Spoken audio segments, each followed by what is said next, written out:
السلام حبوباتي، وش حوالكم؟ ان شاء الله تكونوا كامل لاباس بخير. انا لاباس الحمد لله. اليوم جيتكم بوصفة قاطو بنين بنين بنين ويجي خفيف علامة. نبداو بسم الله. عندنا البخانة تاع الكاوكاو، نبداو بسم الله باش توليو تعرفوا ديروا البخانة. عندنا كيلة كاوكاو وكيلة تاع سكر. انا درت 150 غرام سكر، 150 غرام تاع كاوكاو بالقشور. لازم يكون بالقشور تاعو، اكيد يكون محمص من قبل. ونحكمو كي يذوب لنا السكر يولينا كراميل هكا، نحطو الكاوكاو تاعنا ونحكمو نخلطو كل شي مع بعضه. لازم ندخلو الكاوكاو مع الكراميل، خلطو مليح مليح حتى تشوفوا الكراميل ما عادش كاين، ينشف خلاص. نجيبو ورق الطهي ندهنوه بالزيت ونفرغوه عليه ونخليه حتى ينشف خلاص خلاص، حتى يعود يابس. شتو الكاوكاوية هكاك هو يبس خلاص خلاص. وحاولوا تفرقوه على قد ما تقدروا، باه من بعد كي تجيو تكسروه يجيكم ساهل. تفاهمينا؟ من بعد ما جمد لي خلاص نحاول نكسرو غير بشويه، ويجي شويه صعيب بصح حاولوا غير بشويه. ونحطو نرحيوه ونتحصلوا على بخانه علامه يجي في البنه. نحطو في الاشوار كميه قليله باش ما يفسدناش الاشوار، ونرحيوه غير بشويه حتى نتحصلوا على هذه البخانه. نبداو بسم الله مع ذوكا الوصفه تاع القاطو. ذوكا دخلنا في المفيد. عندنا 125 زبده تكون بحراره الغرفه، عندي 40 غرام تاع بخانه، عندي زوج صفار تاع بيض، عندي رشه لافاني، عندي 60 غرام سكر قلاص، عندي مغرفه تاع نشا ورشه تاع الملح. هذو هما المكونات تاعنا. نحطو الزبده والسكر قلاص نبداو بيهم، والزبده تكون دائما بحراره المطبخ، ما تديروش بها بارده. وندخلو كل شيء مع بعضه، الزبده والسكر.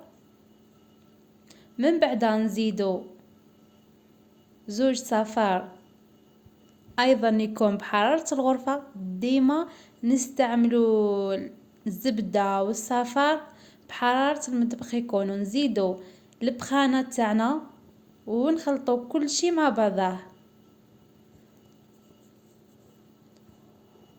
من بعد نزيدو رشه تاع الملح، والفارينه ديما ايضا تكون مغربله، ما تستعملوش الفارينه مش مغربله، غربلوها قبل ولا كي تجيو تخدموه غربلوها.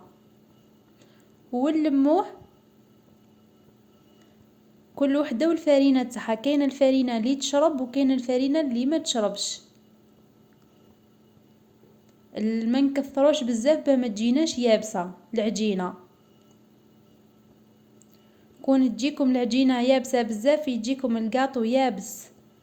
على بها خليوها شويه طريه، ما ديروهاش يابسه بزاف. من بعد نشكلوها كوريات. انا درتهم 12 غرام. ونجيبو الجلجلانيه ونحاولوا ندخلو كامل الجلجلانيه في الكوريات تاعنا. هذه مرحله اساسيه في القاطو تاعنا. لازم الجلجلانيه تقيس كامل الحبه. انا درت معاكم غير بشويه، من بعد زدت عاودتهم مليح مليح. من بعد نجيبو كيس بلاستيكي ونحطوهم فيه باش ما ينشفوناش، وكي نخدموا بيهم يجيونا ساهلين. كون ينشفوا راهم يجيكم شويه صعب عليكم.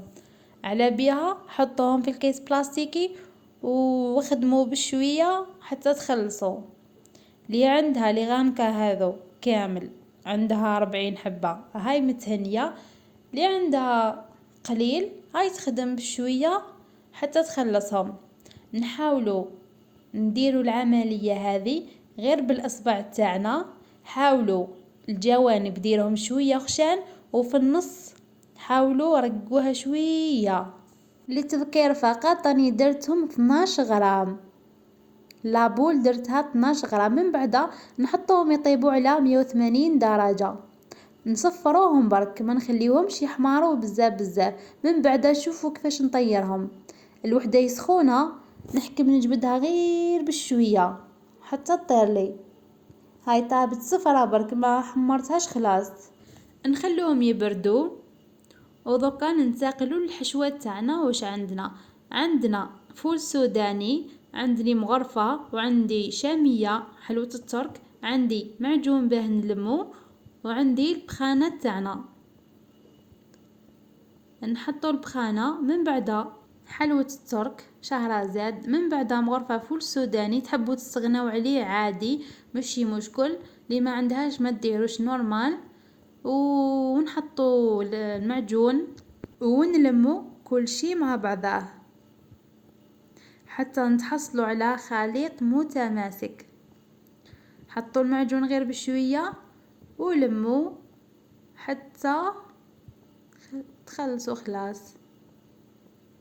ما ديروهاش جاريه بزاف، ديروها حاكم كي تهزوها هي في صباعكم تكون شويه جاريه، باه من بعد كي ديكوريو بيها تجيكم سهله. هنا شوفوا وهي جاريه، اني زدت لها شويه بخانه. شوفوا درك راني نقدر نتحكم فيها. ديروهاش جاريه بزاف بزاف، وديروها بالشكل هذا باه من بعد كي تحطوا الحبه فوقها تجيكم الحبه واقفه.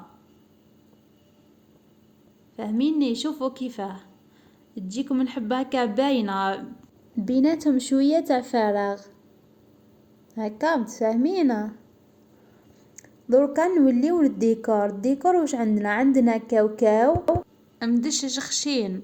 نجيبو الموس ونقصوه، يكون الموس ماضي ونقصوه كيما هكا.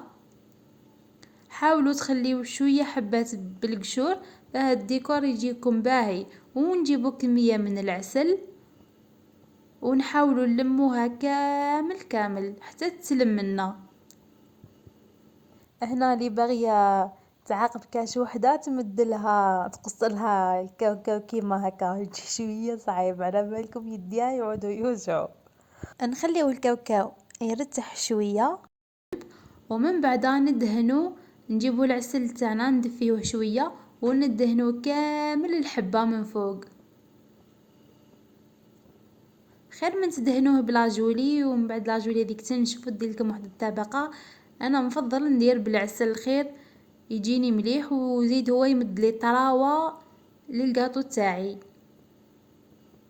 حاولوا تمسحوا الحبه كامل في الجوانب. من بعد ما شكلت انايا كوريات هكا خليتهم ينشفوا شويه باش يحكموا روحهم. هذا هو الديكور تاعنا. نسيت بركة البنات ما قلت لكمش على لابولي من داخل يجي فيها 18 غرام 18 غرام 20 غرام تجيكم مليحة. والديكور تاعنا يكون كاوكاو مدشش خشين مع العسل والفيدوغ. هذا ما كان. ان شاء الله يكون نال اعجابكم القاطو هذا، ومليح للاعياد مليح للمناسبات. يخرج كيلا مليحة، يخرج كيما دوكا انا خرج لي 23 حبة. هنا والله ما على بالي كيف حتى قصيتها.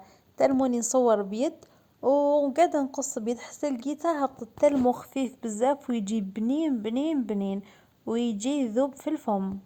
هذا هو الشكل النهائي. وسمحوا لي طولت عليكم وكثرت الهضره بزاف. ان شاء الله تكونوا فهمتوا عليا، وان شاء الله تجربوه وتبعثوا لي التطابيق تاعكم كالعاده. والعوايد هنا نقول لكم السعر تاع الحبه يكون من 11,000 حتى 13,000 على خاطر راهو كل شيء زاد. هنا البنات نقول لكم تهلاو في روحكم، ما تنسونيش بجام كومونتير، ما تنساوش تبيبليو مع احبابكم مع صحاباتكم حتى هما يستفادوا من هذه الوصفه. هنا نقول لكم تهلاو لي في روحكم. سلام.